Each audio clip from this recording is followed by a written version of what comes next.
Hello everyone, welcome to class. Today we'll be learning about pronouns.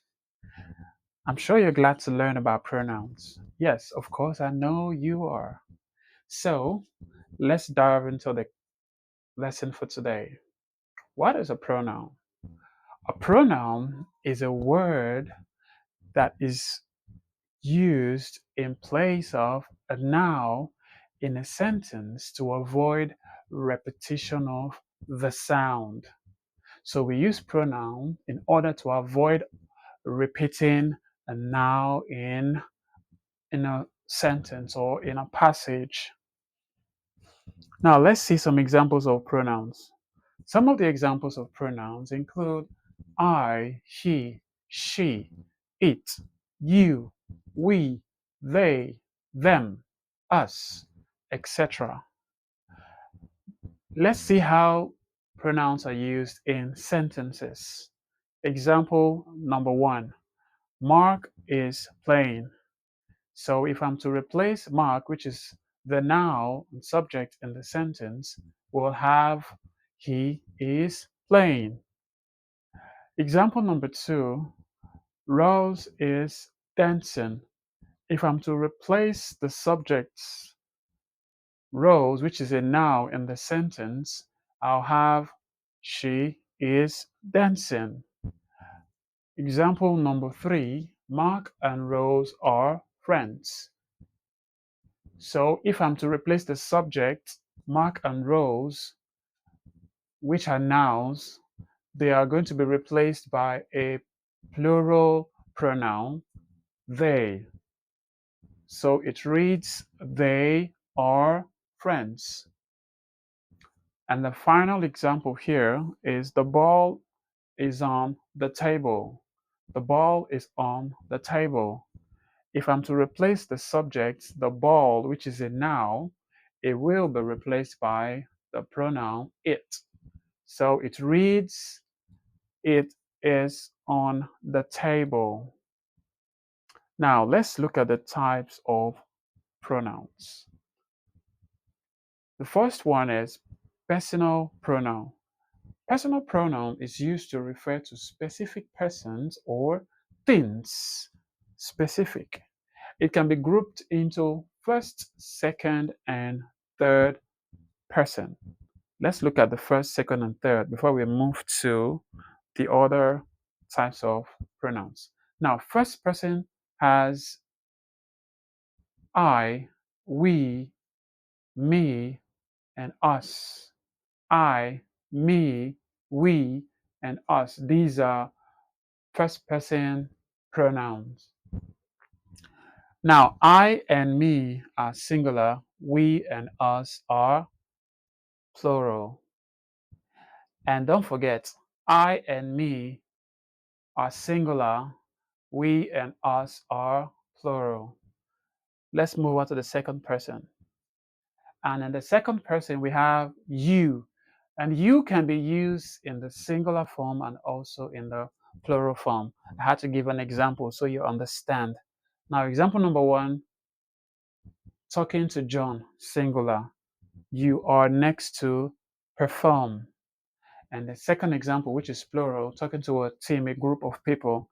So you use you are coming up next, or you are the next set of people to go. So you still use you. You can be used in singular and plural. Don't forget, there's no need saying you guys, but you is you, whether singular or plural. It all depends on the context in which it is used. Now let's look at the last one, third person. Now in the third person, we have he, him, she, her, it, they, them. So these are example of third person pronouns. Moving on to the next type of pronoun, we have the possessive pronoun. Possessive pronoun is used to show ownership or possession. It tells you that something belongs to a person or a thing. Examples of possessive pronouns are mine, yours, his, hers, its, ours, yours, theirs, and so on. So you observe that yours was mentioned twice. It tells you that just as we have you and you in the singular and plural form, we can also use yours in the singular and plural form. You can say yours, it's yours. So saying that, you can be referring to a person or a team or a class. So you're referring to them, that something belongs to them. So this ball is yours. Now let's move on to the next type of pronoun. We have the reflexive pronoun. Reflexive pronoun is used when the subject and the object are the same person or thing.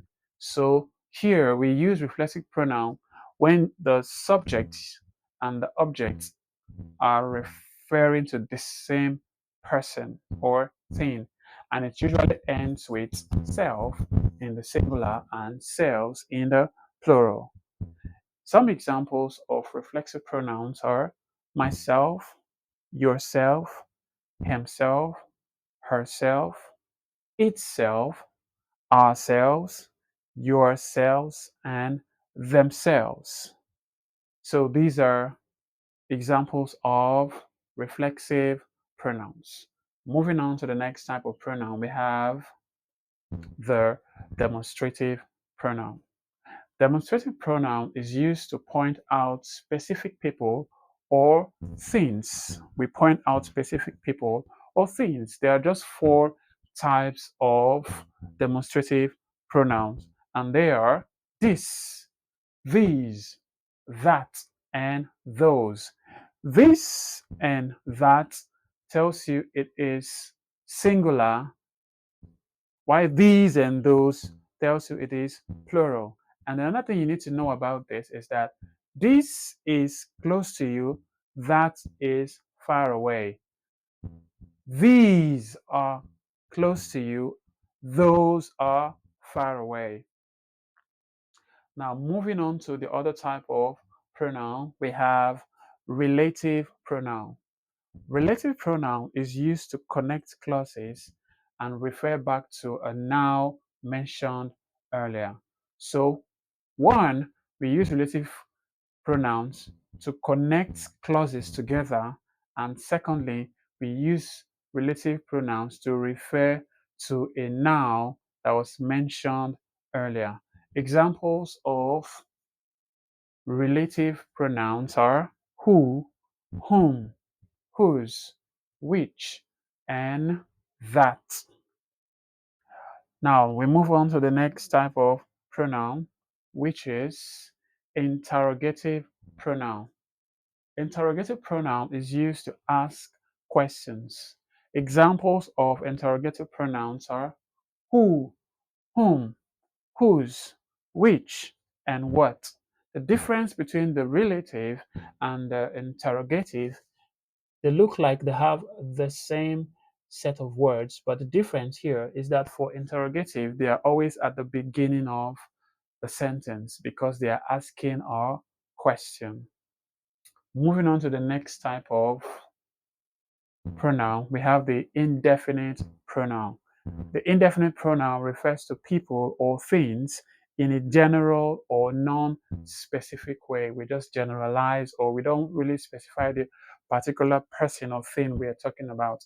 Examples of indefinite pronouns are someone, anyone, everyone, nobody, each, all, few, many, several, some, and so on. So these are some of the examples of indefinite pronouns. And look at one and the last type of pronoun, which is the reciprocal pronoun. So the reciprocal pronoun shows mutual action or relationship. mutual action or relationship. And we have just two types of reciprocal pronoun, which is each other and one another. So this brings us to the end of today's class. I hope you've learned something new today. Now, for these types of pronouns, if you check the other videos, I explained them in much examples. I took time to explain each of these, so you can look at the other videos where we talked about the different types of pronouns. So this brings us to the end of today's class. Thank you all for attending today's class, and make sure you share and invite to your friends. Share this link to your friends and invite them to join what we're doing here. And for those of you who are just joining us for the first time and you're not subscribed to this channel, please click on the subscribe button and connect with us. I hope to see you all in our next class. Bye.